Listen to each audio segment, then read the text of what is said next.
자, 이제 세 번째 시간을 또 해봅시다. 환경교육의 유형의 이제 네 번째 분류일 수도 있어요. 참 환경교육 다양하죠? 유형을 나누는 방식도. 그만큼 환경교육을 할 수 있는 갈래도 되게 많은 거예요. 꼭 학교의 환경교사가 되는 길 말고도 굉장히 다양한 방식의 길이 있어요. 자, 네 번째 환경교육을 분류하는 방법은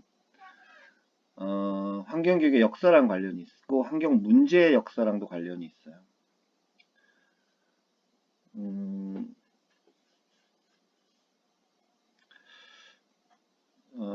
여기서 빅데이터가 등장합니다.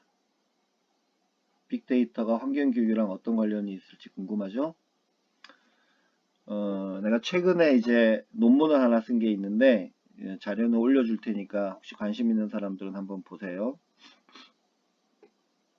거기에는 이런 내용은 자세하게 있지는 않은데 어쨌든 힌트는 얻을 수 있을 거예요.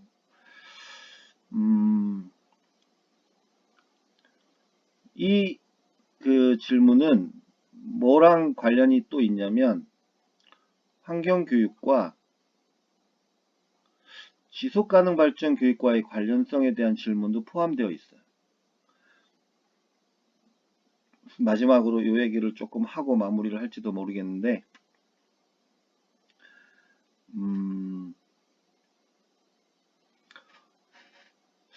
환경교육에 대한 관심이 1972년에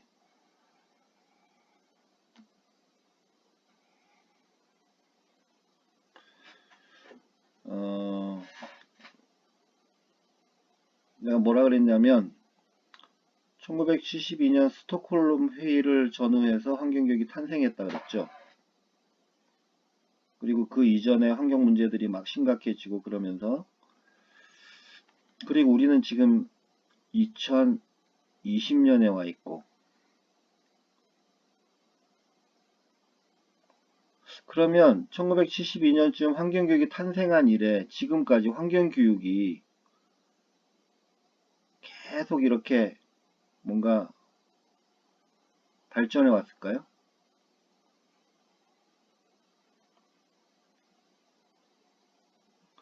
양적으로 또는 질적으로 이렇게 계속 성장해 왔을까요? 아니면 한동안 이렇게 막 발전하다가 뭔가 이렇게 내려가고 있을까요? 아니면 서서히 증가하다가 뭔가 점점 더 이렇게 급격하게 증가하고 있을까요? 궁금하죠? 왜냐하면 내가 지금 어떤 변화의 흐름 속에 지금 있는가, 그리고 앞으로는 어떤 변화가 일어날까, 이런 게 궁금하잖아요. 나도 궁금했어요. 근데 이걸 알 수가 없었어요. 지난 몇 년이야? 2020년에서 1972년을 빼면 48년이죠. 거의 50년에 가까운 시간이 흘렀는데 이 사이에 환경교육은 어떤 변화를 겪어왔을까? 그런데 이와 관련된 고민, 궁금함을 가지고 있는 사람들이 많았어요. 그래서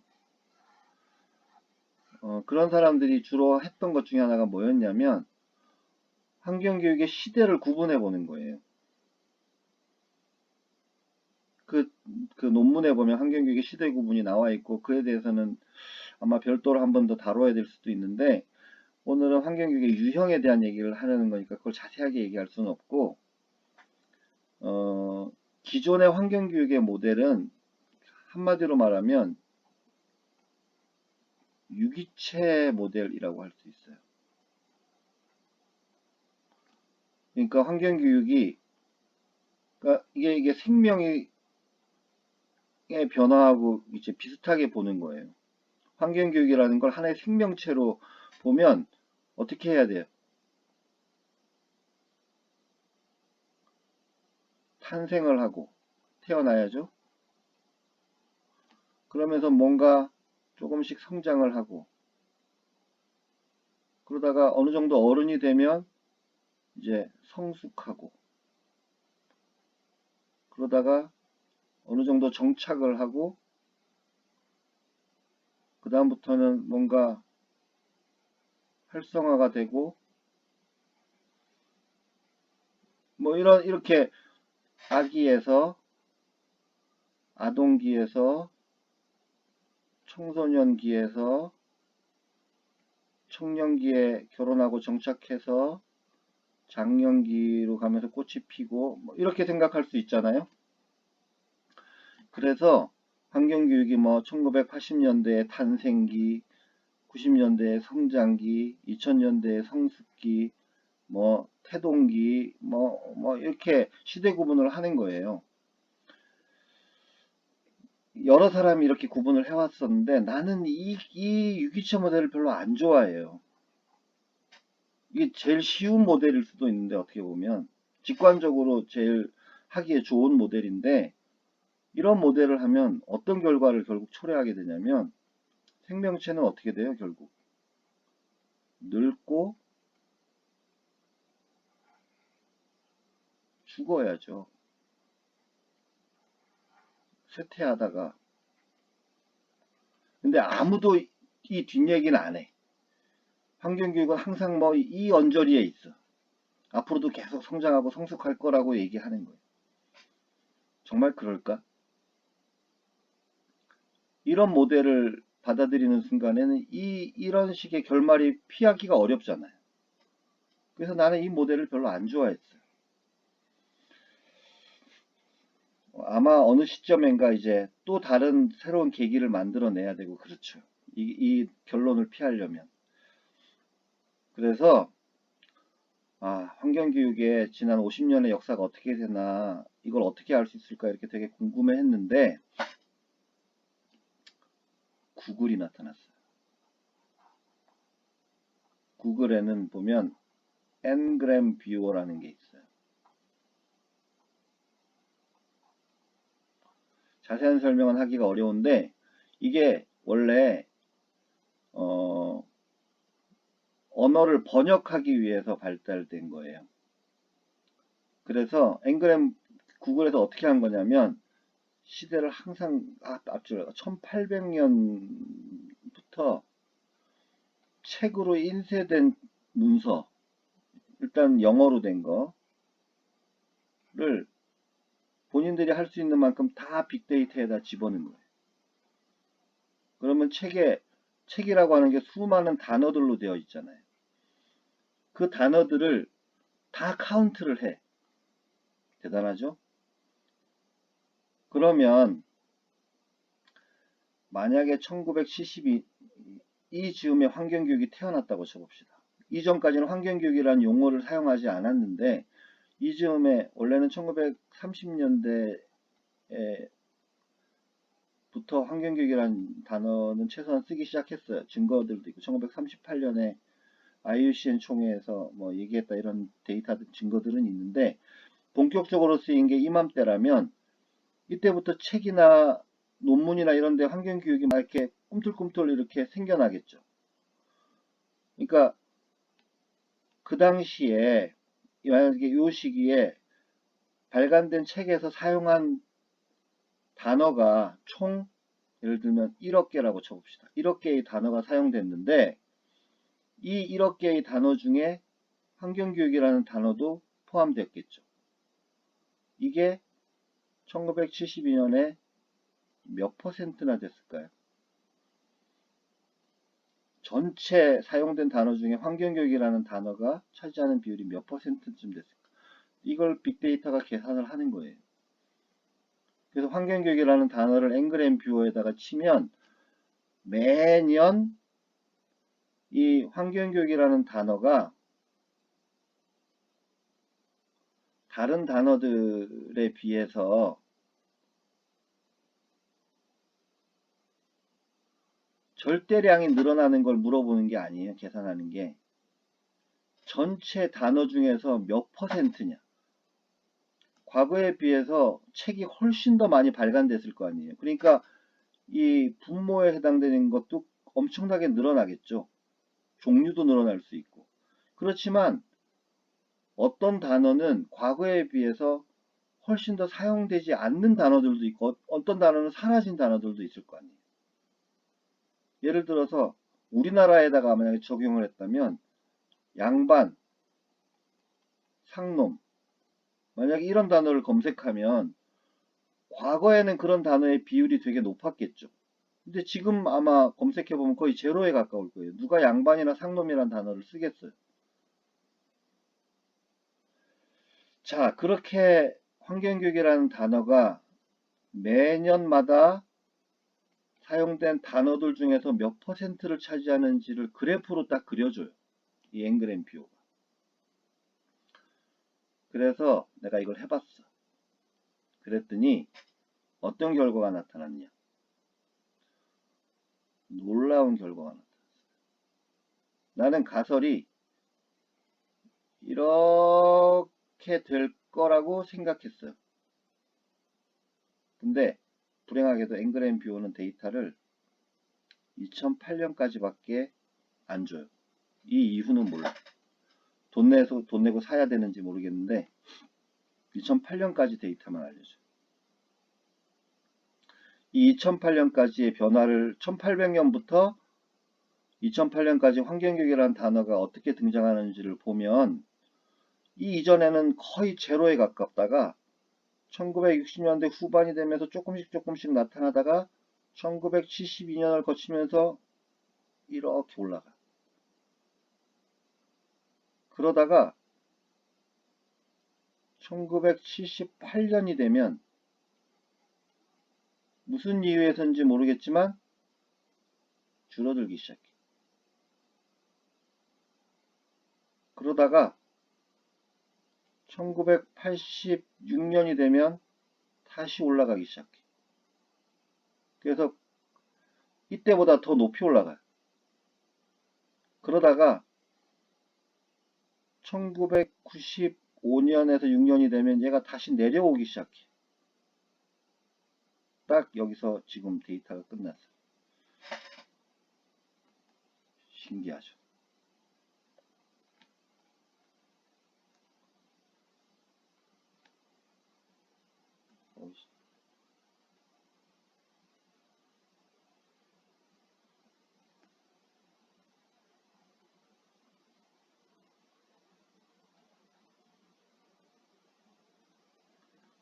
그래프가 딱 이렇게 되어 있어요.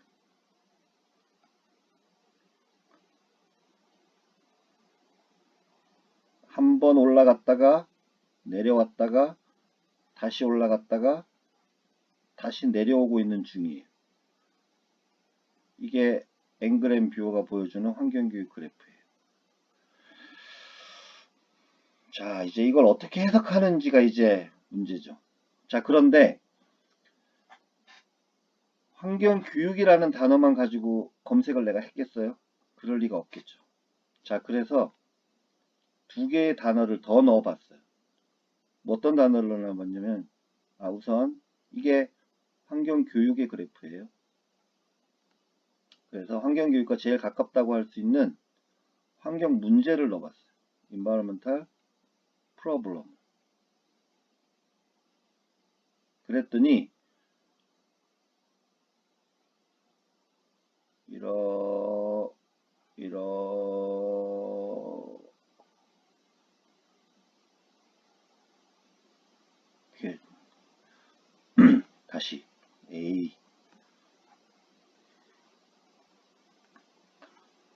어떻게 되냐면 환경교육 그래프랑 거의 같이 움직이는데 환경교육보다 조금 더 빨리 올라가고 빨리 내려가요.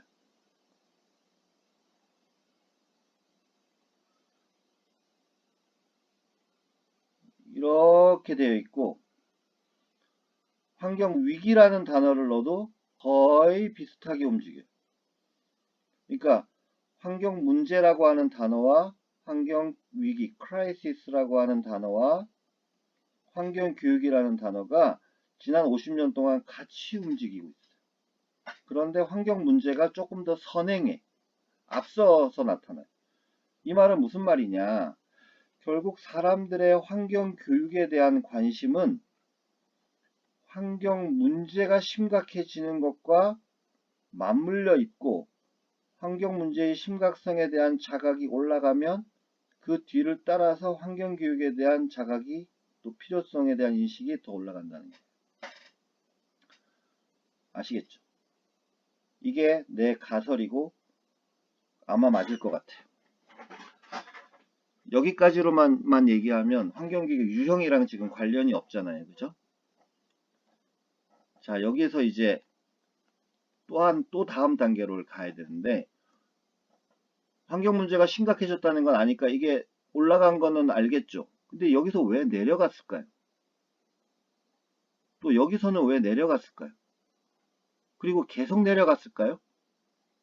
아니면 다시 올라갔을까요? 이 세 가지 질문에 대한 답을 하다 보면 환경교육이 역사적으로 지난 50년 동안 어떻게 변해왔는지를 알 수 있는데, 내가 그래서 이 방법을, 이 이유를 찾기 위해서 굉장히 많은 시간을 투자를 해서 조사를 막 이거저거 단어들도 넣어보고 했는데, 내 결론은 뭐냐? 우선 첫 번째,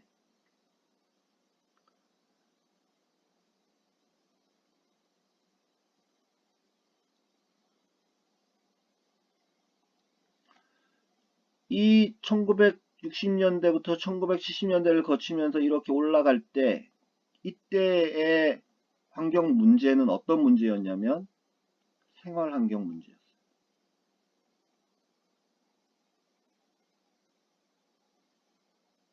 특히 수질오염, 대기오염, 폐기물, 이런 거.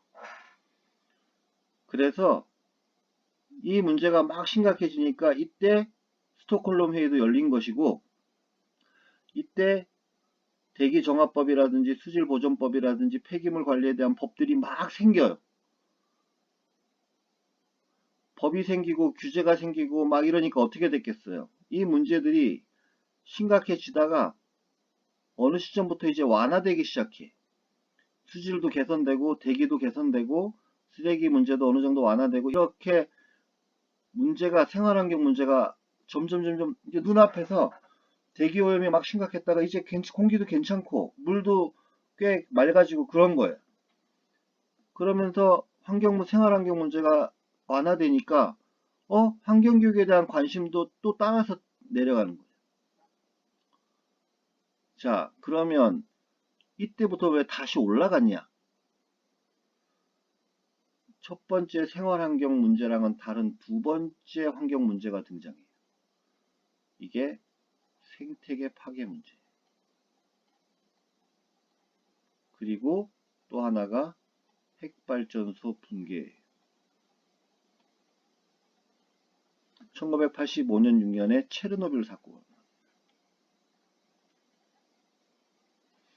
그리고 이 시기에 숲과 바다와 갯벌과 강과 이런 데가 대규모로 막 개발이 되면서 자연 생태계가 어마어마하게 파괴되기 시작해요. 그러면서 생태계 보존을 위한 두 번째 환경 교육이 생겨나기 시작한 거예요. 이때는 생활환경 문제다 보니까 친환경 행동을 강조하는 환경교육이 중요하겠죠.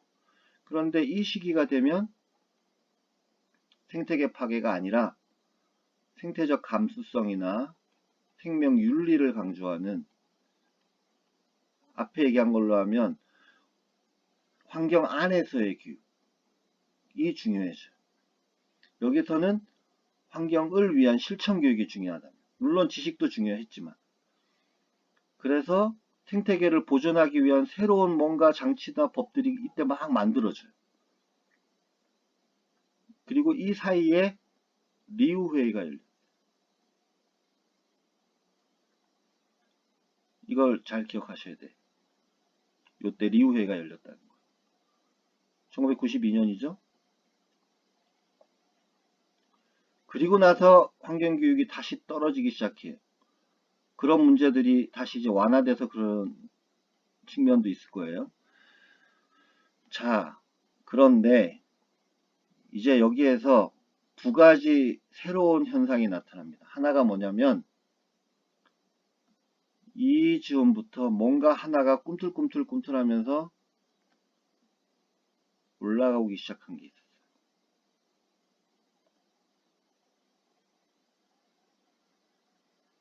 그게 뭐냐면 기후변화예요.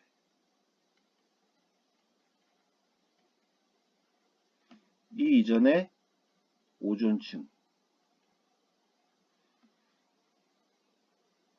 전 지구적 환경 문제가 본격적으로 막 나타나기 시작해. 지금도 계속이죠. 급격하게 지금도 심각해지고 있어요. 이게 이 2008년 이후를 예측하는 데 있어서 중요한 첫 번째 힘이고, 두 번째는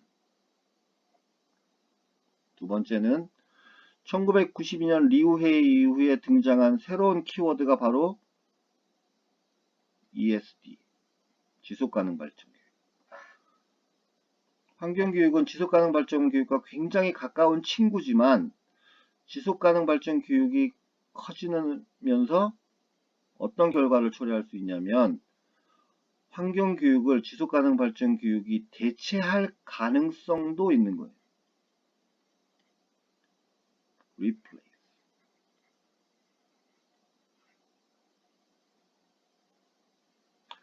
그러니까 이 시기가 지속가능 발전 교육이 성장하는 시기와 환경교육이 이렇게 줄어드는 시기가 이렇게 맞물려 있기 때문에 그런 예측이 가능한 거죠.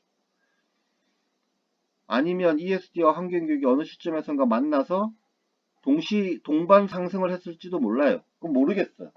예측하는 건 어려워요. 그러나 전 지구적 환경 문제가 등장하면서 이게 세 번째예요. 1번 생활환경 문제, 2번 생태계 파괴 문제, 세 번째가 전 지구적 환경 문제. 이 전 지구적 환경 문제에 대응하기 위해서는 감수성이나 또는 친환경 행동만 가지고는 안 돼. 뭐가 중요하냐? 통합적 사고가 필요해. 시스템적 사고. 플러스 사회적 실천.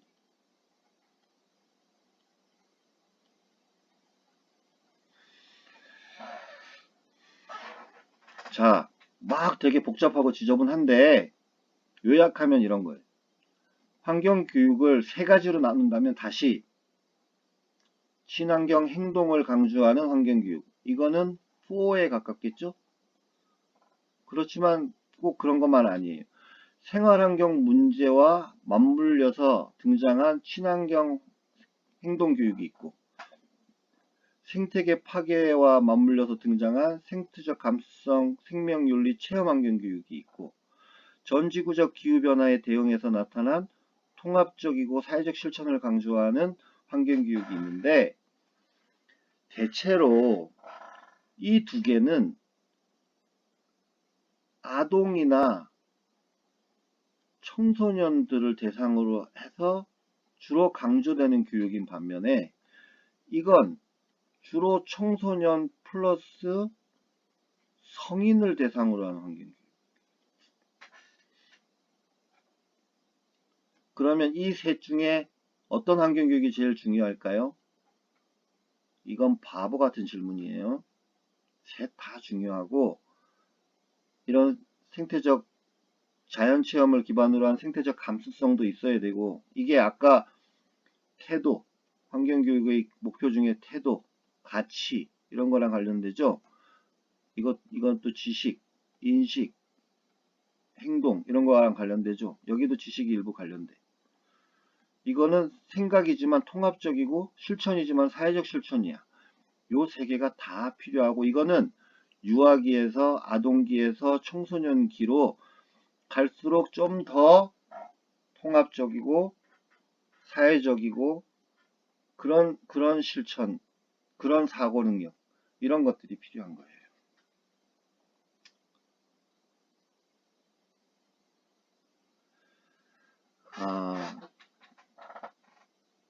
그러면 중고등학교에서는 어떤 환경교육을 해야 되냐? 상대적으로 이쪽의 환경교육. 이런 게 주로 초등학교나 중학교 정도에 사는 거라면 이게 고등학교 수준에서 또는 낮은 단계의 중학교, 그 다음에 성인, 전문가 그룹 등에서 해야 되는 환경교육. 이쪽은 상대적으로 민간단체나 이런 쪽에서 더 잘할 수도 있어요. 왜냐하면 체험교육을 해야 되면 학교 밖으로 나가야 되니까. 이런 거는 유치원이나 가정이나 이런 데서 되게 중요할 수 있어요. 자, 내가 오늘 보니까 왼쪽을 보니까 5개의 그림을 그렸는데 뭐가 보기 이쁘네. 이걸 저장해가지고 여러분들한테 자료로도 같이 올려줄게요. 뭐 도움이 될지 모르겠지만 혹시 보면서 들으면 좋겠어요.